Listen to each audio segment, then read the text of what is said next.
اعوذ باللہ من الشیطان الرجیم بسم اللہ الرحمن الرحیم۔ شروع کرتا ہوں اللہ کے نام سے جو بڑا مہربان نہایت رحم والا ہے۔ پیارے برادران اسلام، السلام علیکم ورحمۃ اللہ، اور آپ دیکھ رہے ہیں اسلامی TTS میسج۔ مجھے امید ہے کہ آپ تمامی حضرات خیر و عافیت سے ہوں گے، اور اللہ تبارک و تعالیٰ سے دعا ہے کہ اللہ تعالیٰ تمام امت مسلمہ کو سلامت رکھے۔ میرے پیارے برادران اسلام، اور میں امید کرتا ہوں کہ آپ یہ جانتے ہوں گے کہ اچھی باتوں کو دوسروں تک پہنچانا بہت بڑا ثواب کا کام ہے۔ اگر آپ جانتے ہیں اور ہمارے اس ثواب کے کام میں شرکت کرنا چاہتے ہیں تو ہماری ویڈیو کی تھوڑی سی بھی باتیں آپ کو اگر کہیں سے بھی اچھی لگتی ہیں تو ثواب کی نیت سے ویڈیو کو دوسروں تک شیئر ضرور کر دینا، اور چینل پر نئے آئے ہیں اور اسی طرح کی ویڈیو دیکھنا پسند کرتے ہیں تو ہمارے چینل کو سبسکرائب کر لینا، اور ساتھ میں بیل آئیکن والے بٹن کو بھی پریس کر دینا، تاکہ ہماری اچھی آنے والی ویڈیو آپ تک پہنچ سکے اور آپ دین اور اسلام کی باتیں سن کر اپنے ایمان میں اضافہ کر سکیں۔ تو چلیے اپنی بات شروع کرتے ہیں۔ پیارے برادران اسلام، آج کی ویڈیو میں آپ لوگوں کو حضرت رابعہ بصری رحمۃ اللہ تعالی علیہ کے حالات زندگی کے متعلق کچھ باتیں بتانے کی کوشش کروں گا کہ آپ کی پیدائش کیسے ہوئی، اور آپ کتنی بہنیں تھیں، اور جس وقت آپ پیدا ہوئیں آپ کے گھر کی حالت کیا تھی، اور یہ بھی بتاؤں گا کہ درود پاک پڑھنے کی برکت کیا ہے، اور حضور صلی اللہ تعالیٰ علیہ وسلم اپنے غلاموں کا حال کس طرح جانتے ہیں، اور جو لوگ میرے آقا علیہ الصلوۃ والسلام کے علم غیب پر اعتراض کرتے ہیں ان کے متعلق اللہ تبارک و تعالیٰ کا کیا حکم ہے۔ ڈیٹیل کے ساتھ آپ کو مکمل باتیں بتانے کی کوشش کروں گا، جسے سن کر آپ کی طبیعت خوش ہو جائے گی اور آپ کے ایمان میں تازگی پیدا ہو جائے گی۔ تو پیارے برادران اسلام، حضرت رابعہ بصری کے والد ماجد ایک غریب شخص تھے، اور ان کی 3 بیٹیاں اور بھی تھیں، اور حضرت رابعہ بصری چوتھی بیٹی تھیں، اور ان کو رابعہ اسی لیے کہتے ہیں کہ رابعہ کا معنی چوتھی عورت کے ہیں۔ جس رات حضرت رابعہ پیدا ہوئی اسی رات ان کے والد کے گھر میں خرچ کرنے کو کچھ بھی نہیں تھا۔ وہ اسی فکر میں سو گئے کہ رات کو حضور صلی اللہ تعالیٰ علیہ وسلم کی خواب میں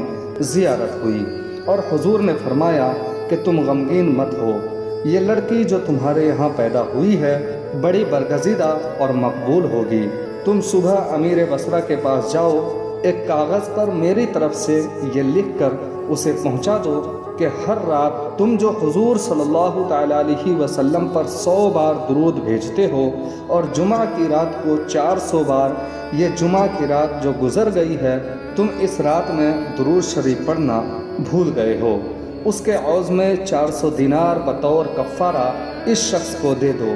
پیارے برادران اسلام، خواب میں اتنی ساری باتیں ہوئیں، آپ نے حضور صلی اللہ تعالیٰ علیہ وسلم کا دیدار کیا، اور پھر حضرت رابعہ کے والد ماجد جب بیدار ہوئے تو روتے ہوئے اٹھے، اور حسب الارشاد ایک عرضی لکھی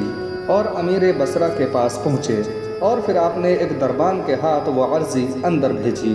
جب امیر بصرہ کو یہ عرضی ملی تو عرضی دیکھ کر وہ عالم وجد میں آ گیا، اور حکم دیا کہ اس شکرانے میں حضور صلی اللہ تعالیٰ علیہ وسلم نے مجھ کو یاد فرمایا ہے، اور عرضی کے مطابق اسی وقت 10,000 درہم فقیروں کو تقسیم کرنے کا حکم دیا گیا، اور 400 درہم اس بزرگ شخص کو بھی دیے جانے کا حکم دیا جو یہ پیغام لے کر آیا تھا۔ اور امیر بصرہ نے اپنے دربان سے کہا کہ اس کو کہا جائے کہ وہ اندر تشریف لائے تاکہ میں اس نیک بندے کی زیارت کر سکوں۔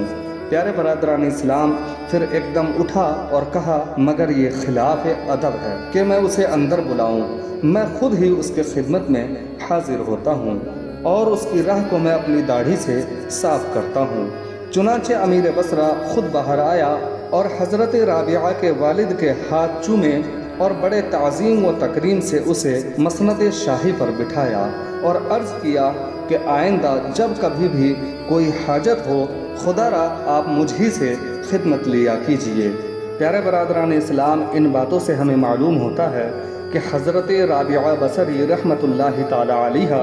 ایسی برگزیدہ اور مقبول حق تھی کہ جن کی خود حضور صلی اللہ تعالیٰ علیہ وسلم نے تعریف فرمائی، اور یہ بھی معلوم ہوا کہ اللہ کے مقبولوں کے دم قدم سے گھر میں برکتوں اور رحمتوں کا نزول ہونے لگتا ہے، اور یہ بھی معلوم ہوا کہ حضور صلی اللہ تعالیٰ علیہ وسلم اپنی امت کے حالات سے آج بھی باخبر ہیں اور اب بھی محتاجوں کی مدد فرماتے ہیں، اور یہ بھی معلوم ہوا کہ درود شریف پڑھنا بڑی برکت اور رحمت کا باعث ہے، اور حضور صلی اللہ تعالیٰ علیہ وسلم درود پڑھنے والوں کو جانتے ہیں چاہے وہ کہیں بھی ہو، اور وہ یہ بھی جانتے ہیں کہ اس نے کتنی مرتبہ درود پاک پڑھا۔ گویا ہمارے حضور صلی اللہ تعالیٰ علیہ وسلم سے کوئی بھی بات پوشیدہ نہیں ہے۔ پھر اگر کوئی شخص حضور صلی اللہ تعالیٰ علیہ وسلم کے علم میں تنازع کرے تو وہ کس قدر بے علم ہے۔ تو پیارے برادران اسلام، اللہ تبارک و تعالیٰ سے دعا ہے کہ اللہ تعالیٰ ہم تمام لوگوں کے دلوں میں حضور صلی اللہ تعالیٰ علیہ وسلم کی سچی محبت عطا فرمائے، اور بزرگان دین سے لو لگانے کی توفیق عطا فرمائے، اور اللہ تبارک و تعالیٰ سے دعا ہے کہ اللہ تعالیٰ ہمیں پکا سچا نمازی بنائے، آمین ثم آمین۔ تو پیارے برادران اسلام، آج کی ویڈیو میں بس اتنا ہی۔ ویڈیو اچھی لگی ہو تو ویڈیو کو لائک کرنا، اور ثواب کی نیت سے ویڈیو کو دوسروں تک شیئر ضرور کر دینا، اور چینل کو سبسکرائب کر لینا، اور ساتھ میں بیل آئیکن والے بٹن کو بھی پریس کر دینا تاکہ ہماری اچھی آنے والی ویڈیو آپ تک اسی طرح پہنچتی رہے۔ تو چلیے ملتے ہیں اگلی ویڈیو میں، تب تک کے لیے